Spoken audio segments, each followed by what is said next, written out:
All right, so the divisional previews for this NFL season continue, and I shift over to the AFC North. Yeah, this was a division that was actually really good last year. Yeah, you look at all of those teams, and all of them have a winning record. Like big time stuff, right?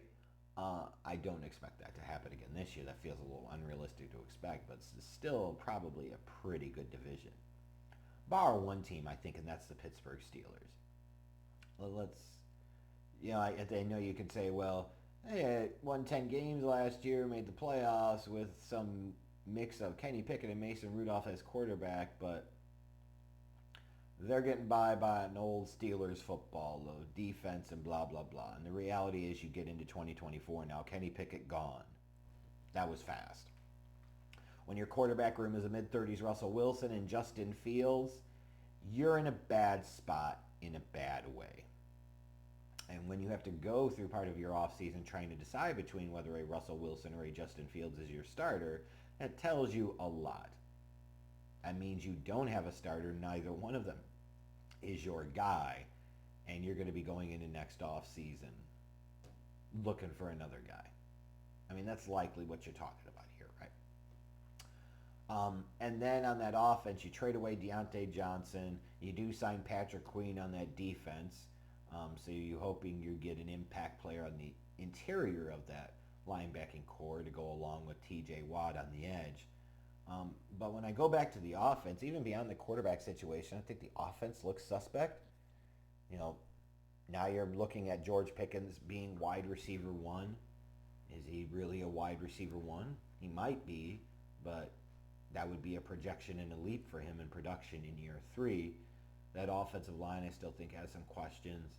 When I look at that running game, Najee Harris, he's okay, but he certainly hasn't been special. And his overall production from his rookie season and then the last 2 years has ticked down a little bit, both in total yards and touchdowns. Yeah, right? I'm not a big believer in this offense. You could say, well, no more Matt Canada. Yeah, that's true, but Arthur Smith is the answer. Yikes. Russell Wilson, Justin Fields is the answer. Double yikes. On defense, their linebacking core should be really good. You've got Watt, Highsmith, Queen, Eladon Roberts. That's a pretty good linebacking core, but the reality is I look at the Steelers and I say Mike Tomlin is due for a losing season at some point in time, especially in a tough division. And I feel like it's got to be this year. And even if it's not, even if you're a Steelers fan, you're like, they win 8, 9, 10 games, like what the fuck are you celebrating? You're just toiling in mediocrity at that point. And that's the worst possible place to be. It's a vicious cycle. It never gets better. It never gets worse to where it can get better. Like, right now, to me, the Steelers are in one of the worst spots in the league. They've committed more to Tomlin when I felt like they should have moved on from Tomlin years ago. So it is what it is, but I think they're going to bring up the rear and win like 6 games this year. He's finally going to have a losing season. My old friends, the skid marks, in that city that smells like shit, Cleveland. Golly. And I still can't believe the WWE looked at their calendar and said, you know what makes us think of summer fun and summer slam? It's fucking Cleveland, Ohio. Could you imagine? Oh, God. Shithole of a city. I mean, it's not Detroit, but then again, who could be, right? The Browns, though, they were a bit of a surprise last season, especially with Joe Flacco's late season performance. It was kind of a fun story towards the end of the year. Joe Flacco having a bit of a resurgence and coming in and playing well, and the Browns finding a way to win double-digit games. Here's another fun fact, or fun thing. In his 2 seasons in Cleveland, Deshaun Watson has not led the Browns in passing yards for a season. It was Jacoby Brissett the year before, and it was Joe Flacco last year. That's not a good sign. You trade for Watson, give up the massive package of draft picks that you did, give him that ridiculous guaranteed contract after he had just not played for a season, and then wonder why it would go poorly. It's comical. And it's amazing that the Browns were able to overcome last year um, the fact that Deshaun Watson wasn't great, and then he missed a bunch of time. Well, the reality is the strength of the team should still be the league's number one defense in yards allowed from last year. It was a really good defensive unit spearheaded by Myles Garrett, who's quickly staring down the barrel of being not just a Hall of Famer, but potentially a first ballot kind of guy. Like, he's a stud. He's legit. He's elite. Like, he is a dude. And he's still in the peak of his career, so expect dude factor to continue, right? But that defense played a big role for them last year, and I think certainly is going to need to again this year. Offensively, if Nick Chubb can come back at any point in time and contribute after that massive serious knee injury from last year, it will certainly be a boost to the offense. They got by a good portion of last season without Nick Chubb, which was surprising, but if they get him back, it could certainly be a boost. That said, I think it's reasonable to expect a slight dip defensively. Really hard to be the number one unit in the league in categories for multiple seasons. So I still think the defense will be really good. Still think it probably elite, but I think it could be a bit of a dip. And with that dip combined with a reasonably high doubt that Deshaun Watson is ever going to play like a star again and do anything other than play like a puss who plays like crap, it's reasonable to expect that the skid marks would take a little bit of a step back this year. Isn't it? Isn't it?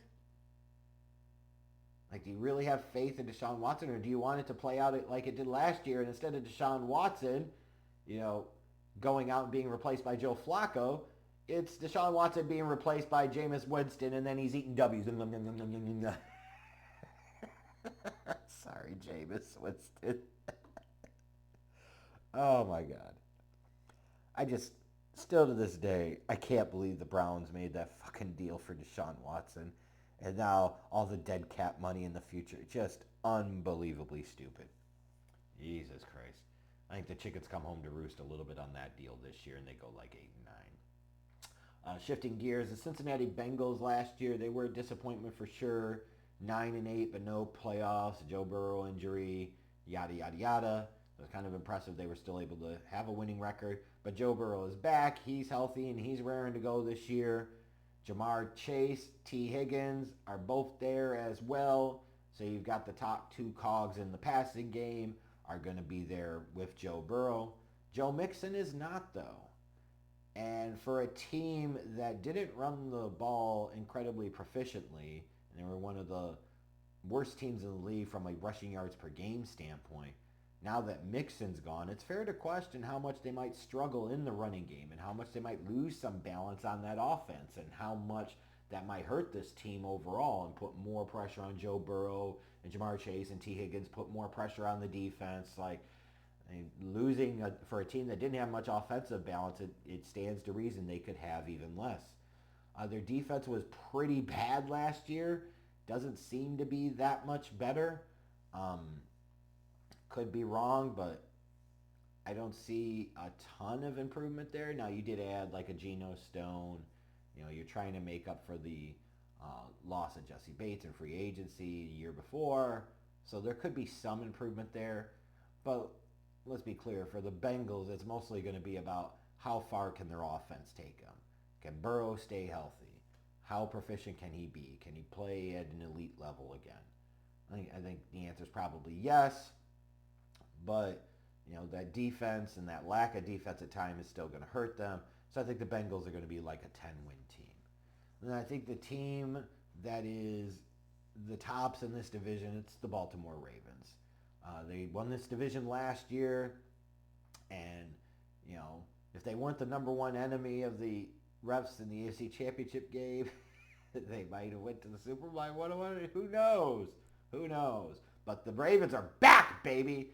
And coming off of Lamar's second MVP season.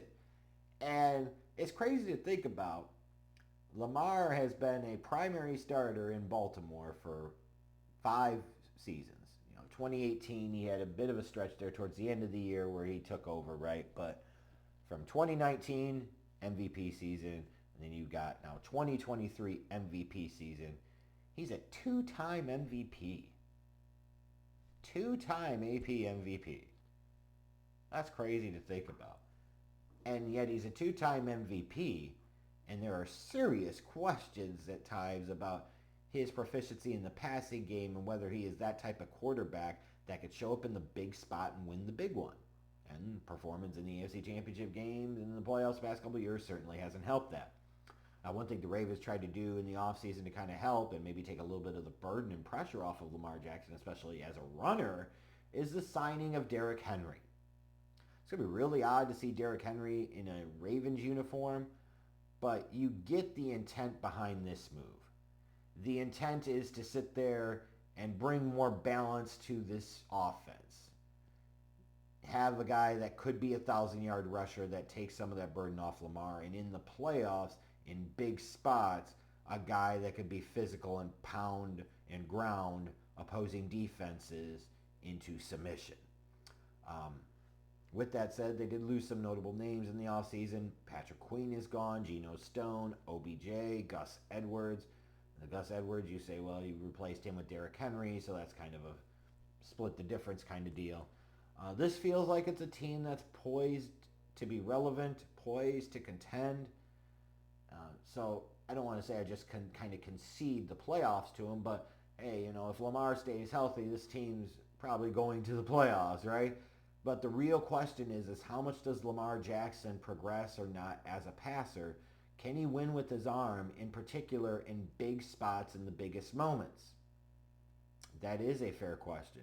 Can they somehow go through the playoffs without having to face the Chiefs? Or will they at least get the Chiefs at home and get their own chance to influence the rest? I don't know. I'm just saying. But I think the Ravens are a 12-win team, and it comes down to Lamar in the postseason. It just does. And you say, well, that's not fair. Well, life ain't fucking fair. But when you're the starting quarterback and making massive money and now you're a 2-time MVP, certain fucking expectations come along with that, folks. And that is at times you have to be the guy that puts your team on your back and in the big spot can carry him to victory. That's the next challenge in Lamar Jackson's career arc.